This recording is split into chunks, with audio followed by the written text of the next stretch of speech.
بسم اللہ الرحمن الرحیم اذا جاءك المنافقون قالوا نشهد انك لرسول الله والله يعلم انك لرسوله والله يشهد ان المنافقين لكاذبون۔ شروع کرتا ہوں اللہ کے نام سے جو بڑا مہربان نہایت رحم والا ہے۔ یہ سورہ سورۃ المنافقون ہے۔ منافقون، منافق کسے کہتے ہیں؟ ظاہر میں اسلامی لبادہ، اسلامی لباس، اسلامی طریقہ کار نظر آئے، اندر سے اسلام کے خلاف سازش کریں، اس کو کہتے ہیں منافق۔ قرآن مجید میں اللہ تعالیٰ نے منافق کی سزا بیان کرتے فرمایا، منافق کو جہنم کا سب سے نچلا طبقہ گرم ہے وہ دیا جائے گا، ان المنافقین فی الدرک الاسفل من النار۔ تو اللہ رب العزت نے اس میں منافقین کی حقیقت کو کھول کر رکھا، ان کے جھوٹ کو کھول دیا، ان کے نفاق کو ظاہر کیا، اور اسی مناسبت سے سورہ کا نام سورۃ المنافقون رکھا گیا۔ کہ بعد دراصل اس واقعے اس سورہ کے سبب نزول یہ ہے کہ 5 یا 6 سن ہجری شعبان کا مہینہ تھا کہ مکے میں یعنی مدینے میں حضور کو اطلاع ملی کہ بنو المصطلق ایک ایریا ہے، اس کا جو سردار حارث بن زرار ہے وہ لشکر تیار کر رہا ہے مسلمانوں پر حملہ کرنے کے لیے۔ تو حضور صلی اللہ علیہ وسلم نے حضرت بریدہ ابن حصیب اسلمی رضی اللہ تعالیٰ عنہ کو بھیجا، جا کر حال معلوم کرو۔ انہوں نے آ کر بتایا کہ ہاں لشکر تیار کر رہے ہیں مسلمانوں پر حملہ کرنے کے لیے مدینے پر، یہ بات صحیح ہے۔ تو حضور صلی اللہ علیہ وسلم نے صحابہ کا ایک لشکر بھیجا کہ اس میں حضور صلی اللہ علیہ وسلم کیا ہے خود بھی شریک ہوئے، غزوہ بنو المصطلق جسے بولتے ہیں، یا پھر اس کا نام غزوہ مریسی بھی کہتے ہیں، اس لیے کہ جو حارث بن زرار اپنا لشکر جہاں ترتیب دیا تھا وہاں ایک پانی کا چشمہ تھا، اس کا نام مریسی تھا، اسی لیے اس غزوے کا نام غزوہ مریسی بھی پڑا، غزوہ بنو المصطلق بھی کہتے۔ تو لہٰذا یہ غزوہ 5 یا 6 سن ہجری میں پیش آیا تھا۔ تو اس حضور صلی اللہ علیہ وسلم نے کیا ہے جن میں بذات خود شریک ہوئے جنگوں میں اسے غزوہ کہتے ہیں۔ صحابہ کی ٹکڑیوں کو بھیجا 200 300 400، ان کو کہتے ہیں سرایا۔ تو دونوں میں فرق ہے، غزوہ اور سرایا۔ لہذا اسی لیے باب کیا ہے مغازی، امام بخاری رحمۃ اللہ علیہ نے بعد کے 15 پارے اسی جنگوں کے بارے میں بیان فرمایا، کتاب المغازی، جس میں جنگیں ہوئی، وحد، بدر، صدر۔ تو لہذا اللہ رب العزت نے کہ اس میں اس واقعے میں حضور صلی اللہ علیہ وسلم نے جب ان سے مقابلہ ہوا، اچانک جا کر مسلمانوں نے ان کے لشکر پر حملہ کیا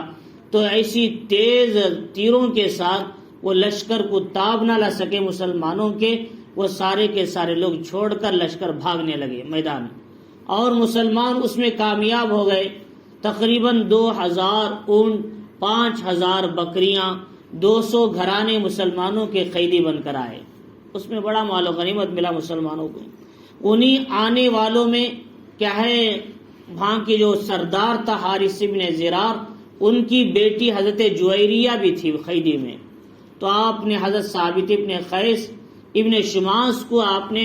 کیا ہے ان کے حصے میں باندھی دے دیا۔ تو انہوں نے کہا کہ میں اس سے آزاد ہونا چاہتی ہوں، کہ آپ میرے لیے کوئی پیسہ طے کر دو۔ انہوں نے کہا اتنا پیسہ دے دو تو آزاد۔ تو انہوں نے اتنا پیسہ دینے کی ان کے پاس طاقت نہیں تھی، بڑی رقم تھی۔ حضور صلی اللہ علیہ وسلم سے مدد طلب کیا، آپ میری مدد کر دیں، میں سردار کی بیٹی ہوں، باندھی بن کر نہیں رہ سکتی۔ میرے آقا نے بدلے کتابت طے کیا، اتنی رقم دے دوں تو آزاد ہو جاؤں، میرے پاس اتنی نہیں۔ حضور نے کہا کیا میں اس سے بہتر سلوک تمہارے ساتھ کر سکتا ہوں کہ تمہیں آزاد کر دو اور میں اپنے نکاح میں تمہیں لے لوں؟ تو انہوں نے کہا اچھی بات ہے۔ بعد میں ان کے باپ حارث بن زرار کئی اونٹوں کو لے کر آئے اپنی بیٹی کو چھڑانے کے لیے۔ تو حضور صلی اللہ علیہ وسلم میں تو آزاد کر دیا انہیں، اب انہیں اختیار ہے، یا تو اپنی ہماری زوجیت میں آ سکتی ہیں، بھی جا سکتے ہیں۔ انہوں نے کہا میں اللہ اس کے رسول علیہ الصلوۃ والسلام کی زوجیت کو پسند کرتی ہوں، واپس آنا نہیں چاہتی۔ حضرت جویریہ رضی اللہ تعالیٰ عنہ نے کیا ہے اس غزوے سے 2 دن پہلے خواب میں دیکھا تھا مدینہ یثرب کی گلیوں سے چاند ٹوٹ کر، چاند نکل کر حضرت جویریہ کے گود میں آ پڑا تھا۔ انہوں نے کہا یہ میری خواب کی تعبیر وہ ہے جو محمد الرسول اللہ صلی اللہ علیہ وسلم نے میرے شوہر بننا تھا، اللہ نے 2 دن پہلے خواب میں دکھایا تھا۔ تو بہرحال اس غزوے میں جب لوگوں نے کامیابی حاصل کی، فتح حاصل کی، ایک جگہ پڑاؤ ڈالا حضور صلی اللہ علیہ وسلم نے تھوڑی دیر آرام کے لیے، تو وہاں اسی جگہ چشمے کے پاس پانی لیتے ہوئے جہاں مریسی ہے، تو 2 بھائیوں میں جھگڑا ہو گیا، ایک انصاری بھائی ایک مہاجر بھائی۔ وہاں انصار میں کیا ہے حضرت سنان ابن یزید تھے، مہاجر میں حضرت جہجہ ابن سعید ابن غفاری تھے۔ تو ان دونوں میں بحث ہو گئی اور معاملہ بڑھتا گیا۔ سامنے ابی ابن سلول منافق بیٹھا ہوا تھا آگے، تو اس وقت میں اس نے کہا کہ بھائی کہ یہ کیسی بات ہے کہ سینہ زوری ہے کہ انہوں نے انصاریوں کو بلایا مدد کے لیے، انہوں نے مہاجرین کو بلایا، بڑی جنگ چلنے والی تھی۔ حضور صلی اللہ علیہ وسلم نے آ کر روک دیا، فرمایا یہ کیا ہے زمانے جاہلیت کی طرح، پھر تم اپنے آپس میں خاندانوں کو بلا کر لڑوانا چاہتے ہو، یہ جاہلیت کی بدبو اس میں آ رہی ہے، یہ کام کو چھوڑ دو اور آپس میں متحد بن کر رہو۔ تھوڑی دیر میں غائب ہوا تو تم آپس میں پھر جھگڑنے لگے، تو دوست بول کر تو چلے گئے۔ ابی ابن سلول دونوں میں جھگڑا ڈالنا چاہتا تھا، منافق تھا۔ تو عبداللہ ابن ابی ابن سلول نے کہا کہ یہ کیسی بات ہے کہ ہماری ان قریش کی مثال ایسی کہ جیسے کہ بھائی کیا ہے تم اپنے کتے کو موٹا کرو تاکہ وہ تمہیں ہی کاٹے، اس طریقے کی بات اس نے مسلمانوں میں ڈال کر جھگڑا ڈالنے لگا۔ اب اس بات کو کیا ہے اس نے کہا کہ انصاریوں سے کہ دیکھو تمہاری ہی وجہ سے یہ کام مسئلہ آیا، اگر تم ان کو گھر نہ دیتے اور اپنا ساتھ مال ان کو نہ دیتے تو آج یہ لوگ مدینے میں نہ رہتے، کہیں بھاگ جاتے ہمارا گاؤں چھوڑ کر، تمہاری وجہ سے مسئلہ ہوا، لہٰذا اب ہم مدینہ جائیں گے تو عزت والے ذلت والوں کو نکال دیں گے۔ تو ان کا اشارہ تھا مہاجر بھائی حضور یہ ذلت والے ہیں اور خود عزت والے ہیں۔ یہ حضور صلی اللہ علیہ وسلم کی اس نے توہین کیا۔ اور قریب میں ایک نوجوان زید ابن ارقم رضی اللہ تعالیٰ عنہ بیٹھے ہوئے تھے اپنے چچا کے ساتھ، انہوں نے سن لیا تو حضور کو جا کر بتایا۔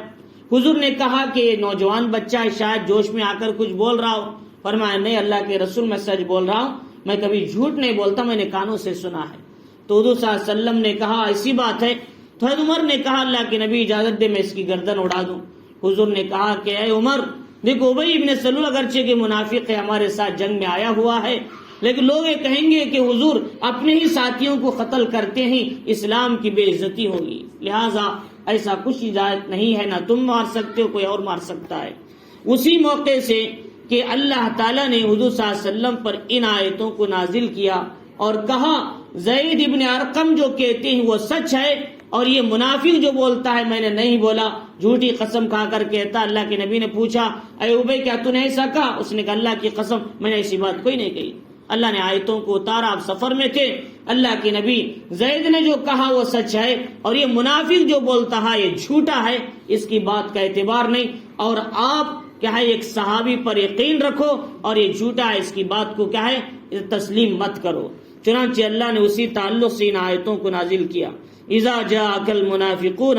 قالوا نشهد انک لرسول اللہ، منافق آپ کے پاس آئیں اور کہیں گے کہ ہم آپ کا اللہ کے نبی گواہی دیتے ہیں کہ آپ بالکل اللہ کے سچے رسول ہیں،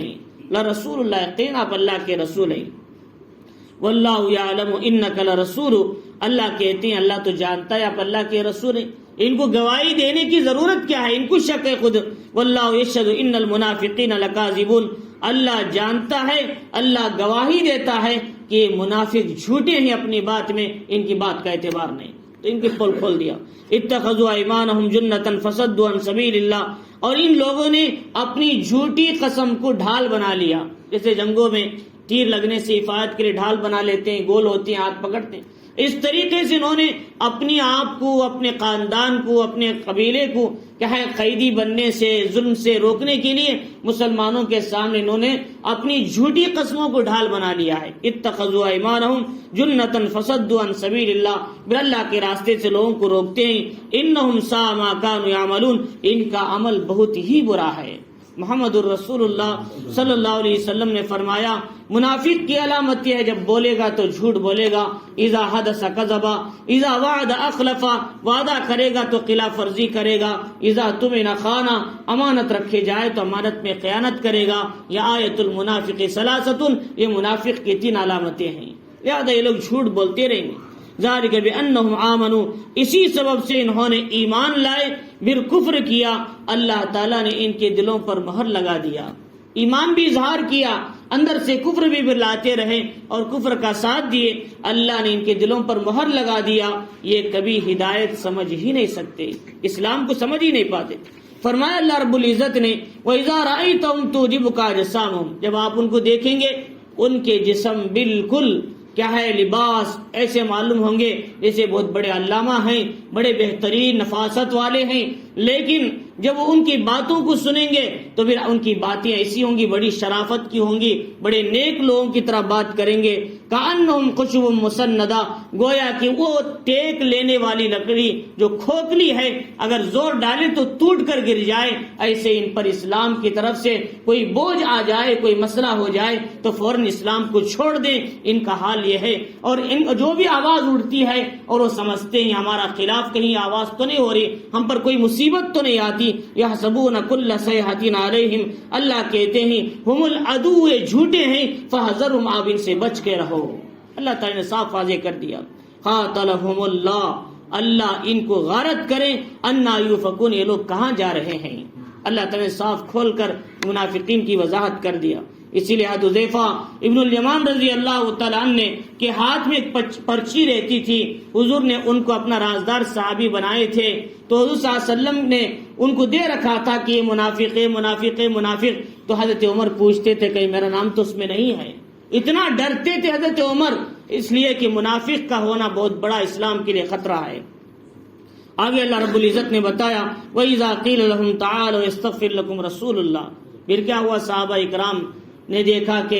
حضور صلی اللہ علیہ وسلم کی گستاخی کی ہے، ابی بن سلول نے کہا کہ میں عزت والا ہوں، حضور ذلیل ہیں، تو ایسی صورت میں حضور صلی اللہ علیہ وسلم کو بڑی تکلیف ہوئی، پوچھا تو اس نے کہا کہ اللہ کی قسم میں نے ایسی بات نہیں کہی، تو صحابہ اکرام رضوان اللہ تعالی علیہ مجمعین نے عبادہ ابن صامت رضی اللہ تعالیٰ غالباً تھے، انہوں نے کہا کہ جا کر حضور صلی اللہ علیہ وسلم سے معافی مانگو، تم نے جو بات کہی بہت غلط بات ہے، تاکہ اللہ کے نبی علیہ الصلوۃ والسلام تمہارے لیے مغفرت طلب کرے۔ اسی صورت میں حضور صلی اللہ علیہ وسلم کے سامنے جب انہیں کیا ہے پیش کرنے کے لیے کہا گیا تو ان سے کہا کہ جاؤ معافی مانگو، تو انہوں نے کہا میں ہرگز نہیں آتا، منہ موڑ لیا، سر پھر لے۔ اللہ رب العزت نے اسی کا ذکر فرمایا وَإِذَا قِيلَ لَهُمْ تَعَالَوْا يَسْتَغْفِرْ لَكُمْ رَسُولُ اللَّهِ، جب آپ ان سے کہا جائے آؤ حضور صلی اللہ علیہ وسلم تمہارے لیے استغفار کریں گے، تو لووا رؤوسہم، اپنے سروں کو لوگ پھیر لیتے ہیں، ورأیتہم یصدون وہم مستکبرون، اور تم دیکھتے ہو کہ وہ لوگ تکبر کرتے ہوئے واپس ہو جاتے ہیں اور وہ ہدایت کی طرف آنا نہیں چاہتے۔ چنانچہ اللہ رب العزت نے آگے بتایا اللہ کے نبی علیہ الصلوۃ والسلام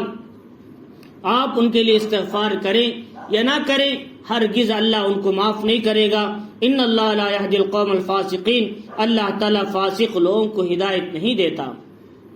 چنانچہ اسی وقت میں حضور صلی اللہ علیہ وسلم کے آخری زمانے میں اس کا انتقال ہو گیا، اسی حال میں کہ افسوس کے ساتھ، تو ان کے بیٹے آئے حضرت عبداللہ رضی اللہ تعالیٰ عنہ، انہوں نے آ کر کہا اللہ کے نبی علیہ الصلوۃ والسلام میرے والد کا انتقال ہو گیا، کہ آپ اپنا جبہ دیجئے تاکہ میرے والد کی مغفرت ہو۔ حضور نے اپنا جبہ نکال کر دیا۔ حضور صلی اللہ علیہ وسلم نے فرمایا میں نے یہ جبہ اس لیے دیا کہ ایک وقت میں میرے چچا حضرت عباس رضی اللہ تعالیٰ عنہ کہ بدر میں قیدی بن کر آئے تھے، ان کی کرانے کی آواز آ رہی تھی اور ان کے جسم پر جبہ نہیں تھا، ابی ابن سلول نے اپنے ماپ کو ان کے ماپ کا ہونے کی وجہ سے جبہ اٹھا کر دیا، اس نے میرے چچا کے ساتھ احسان کیا، لہٰذا میں بھی اس کے ساتھ احسان کرنا چاہتا ہوں، ضرورت ہے کہ لہٰذا آپ نے اپنا جبہ مبارک اسے دے دیا۔ اس کے بعد انہوں نے کہا اللہ کے نبی علیہ الصلوۃ والسلام آ کر میرے باپ کی نماز جنازہ پڑھیں۔ اللہ کے نبی علیہ السلام نے کہا چلو نماز جنازہ بھی پڑھ لیتا ہوں۔ حضرت عمر نے جبہ پکڑ لیا، اللہ کے نبی یہ منافق ہے، پوری مدنی زندگی کے پورے زمانے میں اس نے آپ کو تکلیف پہنچایا، یہ اسلام کا دشمن ہے، آپ اس کی نماز جنازہ کیسے پڑھ سکتے ہیں؟ حضور نے فرمایا اے عمر، مجھے اللہ نے اختیار دیا کیا میں استغفار کروں نہ کروں، کیا اللہ اسے معاف نہیں کرے گا؟ 70 مرتبہ بھی استغفار کروں اللہ معاف نہیں کرے گا، ہو سکتا ہے 70 پر ایک مرتبہ اللہ اسے معاف کر دے، لہذا اس لیے میں اس کی مغفرت کی امید کرتا ہوں، چاہے میرا دشمن ہی صحیح لیکن میں اس کے لیے دعائیں کروں گا۔ آگے بڑھے، اللہ تعالی نے آیتیں اتاری، وَلَا تُصَلِّ عَلَىٰ أَحَدٍ مِّنْهُمْ مَاتَ أَبَدًا وَلَا تَقُمْ عَلَىٰ قَبْرِهِ، نبی آپ ان کے قبر پہ نہ کھڑے ہو سکتے ہیں نہ ان کی نماز جنازہ پڑھ سکتے ہیں۔ اللہ کے نبی نے آخری وقت تک بھی اپنے دشمن کی مغفرت کی پوری کوشش کیا، یہی تھے رحمت للعالمین حضور صلی اللہ علیہ وسلم، اپنے دشمنوں کے لیے ایسی خیر خواہی کیا کرتے تھے۔ آگے اللہ تعالیٰ نے انہوں سے کہا کہ وہ لوگ کہتے ہیں کہ ایمان والوں پر قرض مت کرو، اپنے مالوں کی ان کی مدد نہ کرو، انصار بھائیوں سے کہتے ہیں مہاجر جو مکی سے آئے ہیں ان کی مدد مت کرو، اللہ تعالیٰ کہتے ہیں ہم الذین یقولون لا تنفقوا علی من عند رسول اللہ، وہ لوگ کہتے ہیں کہ ان لوگوں پر خرچ مت کرو جو اللہ کے رسول کے پاس ہیں، مہاجر حتی ينفضوا، تاکہ یہاں سے بھاگ جائیں، وللہ خزائن السماوات والارض، اللہ کہتے ہیں دیکھو آسمان زمین کے خزانے اللہ کے ہیں، ولکن المنافقین لا یفقهون، منافق لوگ نہیں سمجھتے اللہ تعالیٰ تمہارے اسباب کا محتاج نہیں، اللہ مہاجرین کو کیسے بھی کھلا لے گا، کیا تمہاری تھوڑے پیسوں کی ضرورت ہے؟ اللہ اپنے دین کی خدمت کرنے والوں کو، مدد کرنے والوں کی مدد کرتا ہے۔ آگے بتایا وہ لوگ کہتے ہیں ہم مدینہ جانے کے بعد عزت والے ذلت والوں کو نکال دیں گے۔ اب بتاؤ، عزت والے ابی بن سلول، ذلت والے صحابہ مہاجر، اللہ کہہ رہے ہیں دیکھو عزت تو دین میں ہے، عزت تو اللہ کے رسول اور اللہ کے لیے، ایمان والوں کے لیے ہے، نہ کہ منافقین کے لیے۔ یقولون لئن رجعنا الى المدینہ، وہ لوگ کہتے ہیں ہم لوٹیں گے جب مدینے کو تو کہتے ہیں کہ لَيُخْرِجَنَّ الْأَعَزُّ مِنَ الْأَذَلِّ، عزت والے ذلت والوں کو نکال دیں گے، وَلِلَّهِ الْعِزَّةُ وَلِرَسُولِهِ وَلِلْمُؤْمِنِينَ، کہہ دو کہ عزت اللہ کے لیے، اس کے رسول کے لیے، ایمان والوں کے لیے ہے، وَلَكِنَّ الْمُنَافِقِينَ لَا يَعْلَمُونَ، منافق لوگ اسے نہیں جانتے۔ لہذا اسی لیے عمر رضی اللہ تعالیٰ نے جب ملک شام جانے لگے تو وہاں ابو عبیدہ بن الجراح رضی اللہ تعالیٰ نے دیکھا کہ آپ کے جسم پر جو جبہ ہے کئی پیون لگے ہوئے ہیں، تو آپ نے کہا میرا جبہ آپ لے لیجئے تھوڑی دیر کے لیے، اچھا لباس پہن لیجئے۔ تو عمر رضی اللہ تعالیٰ نے کہا اے ابو عبیدہ، اللہ نے ہم کو اسلام سے عزت دی ہے، اگر ہم نے اسلام کے علاوہ کسی اور سے عزت طلب کیا اللہ ہمیں دوبارہ ذلیل کر دے گا، اللہ تعالیٰ نے اسلام سے ہی ہمیں عزت عطا کی اور اسی میں ہماری عزت ہے، نہ کہ مال میں، دولت میں، کرسیوں میں، اور کیا ہے مال و دولت میں، بلکہ الاسلام ہی میں ہے اور اسلام بھی پر قائم رہیں گے۔ تو اللہ رب العزت نے ان آیتوں کے اندر یہی بتایا کہ دیکھو اسلام کے اندر عزت حاصل ہوتی ہے، اسلام کے علاوہ جہاں اسباب اور مال و دولت میں لوگ تلاش کرتے ہیں عزت، وہاں عزت ہرگز نہیں ملتی، اللہ اسی کو سمجھا رہے ہیں۔ اللہ رب العزت نے ان آیتوں کے اندر سب سے پہلی بات تو یہ بتائی کہ دیکھو کہ اللہ تعالیٰ فرما رہی کہ منافق جو ہے اسلام کے سخت دشمن ہیں، لہٰذا ان کے لیے اللہ تعالیٰ نے، اللہ اس کے رسول علیہ الصلوۃ والسلام کی طرف سے لعنت ہے اور کبھی بھی اللہ انہیں معاف نہیں کرے گا۔ اور دوسری بات یہ بتائی کہ دیکھو کہ اللہ رب العزت نے بتایا کہ جب حضور صلی اللہ علیہ وسلم جب ان کے لیے استغفار کے لیے بلائے تو انہوں نے منہ پھیر لیا، اللہ تعالیٰ نے ان کے لیے مغفرت کے دروازوں کو ہی بند کر دیا، اس لیے کہ ہر حال میں اللہ سے مغفرت مانگنا ہے، نہ معلوم کہ مغفرت کا انکار کرنے کا نقصان، اللہ کبھی مغفرت کے دروازوں کو بند نہ کر دے۔ اور اس کے بعد یہ بتایا کہ دیکھو اللہ تعالیٰ اپنے دین کی مدد کرنے والوں کی اللہ مدد کرتے ہیں، کسی کے محتاج نہیں، اور عزت صرف اسلام کے اندر ہے، اسلام چھوڑ کر کسی اور طریقے میں عزت اور کیا ہے مقام نہیں ملتا۔ اللہ رب العزت ہمیں ان آیتوں کو سمجھنے اور اس پر عمل کرنے کی توفیق عطا فرمائے۔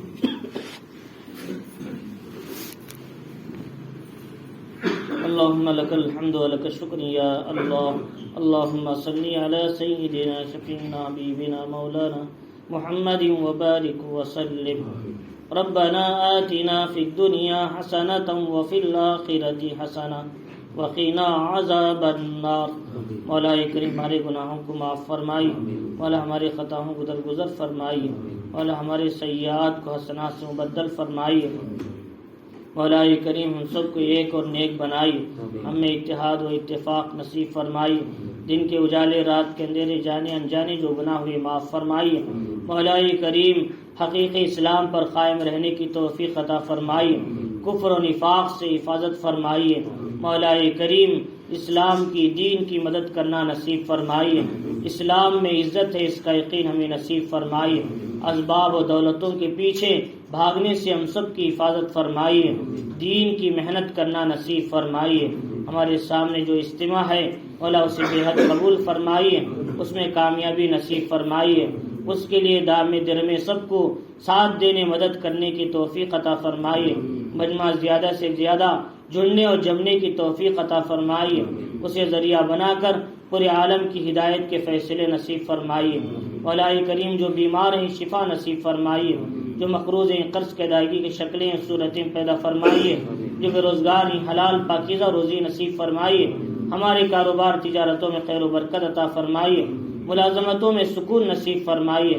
ہمیں جو جس رنگ سے پریشان حال ہے ان کی پریشانی کو دور فرمائیے۔ مولا کریم ہمارے مرحومین کی مغفرت فرمائیے، ان کے درجات کو بلند فرمائیے، انہیں اعلیٰ علین میں جگہ نصیب فرمائیے، مردوں میں مستورات میں بچوں میں دینداری نصیب فرمائیے، اور فلسطین کے مسلمانوں کی مدد فرمائیے۔ مولا کریم مسلمان صرف فلسطین میں نہیں بلکہ دنیا کے مختلف حصوں میں پریشان ہیں، خصوصاً ہندوستان کے یو پی کے علاقوں میں پریشان ہیں۔ مولا کریم تمام مدارس کی مساجد کی خانقاہوں کے مسلمانوں کی عزت و آبرو کی ایمان کی اعمال کی حفاظت فرمائیے۔ مولا کریم